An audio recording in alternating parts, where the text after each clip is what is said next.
अस्सलाम वालेकुम। आज का हमारा उन्वान है इसम नकरा। इसम नकरा की इकसाम। सबसे पहले मैं आपको इसकी इसम नकरा के बारे में बताऊंगी कि इसम नकरा क्या है, फिर उसके बाद हम इसकी इकसाम के बारे में पढ़ेंगे। इसम नकरा वो इसम है जो किसी आम जगह, चीज़ या वक्त को ज़ाहिर करे, मसलन दफ्तर, स्कूल, कारखाना, सुबह, शाम वगैरह। इसमें ये तो ना बता रहा है कि कौन सा दफ्तर है, स्कूल का नाम इसमें नहीं बताया हुआ, स्कूल सिर्फ कहा गया है, कारखाना कोई भी हो सकता है। तो इसका मतलब है ये आम चीज़ों के नाम है, आम चीज़ों के जगहों के नाम को, आम चीज़ों को ज़ाहिर कर रहा है।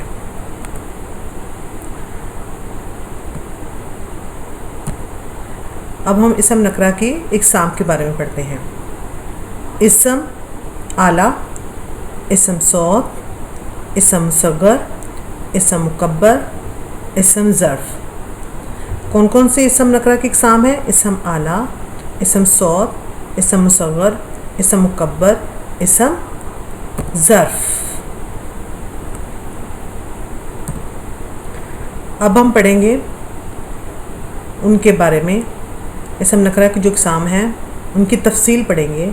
पहला जैसे कि इसम आला है, वो इसम नकरा है जो किसी औज़ार या हथियार को ज़ाहिर करे।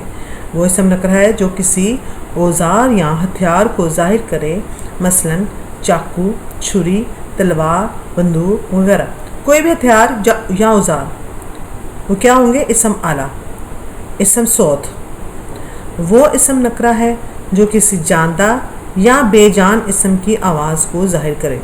किसको? जानदार को या बेजान इसम को ज़ाहिर करे, मसलन कुकू, टन टन, छन छन।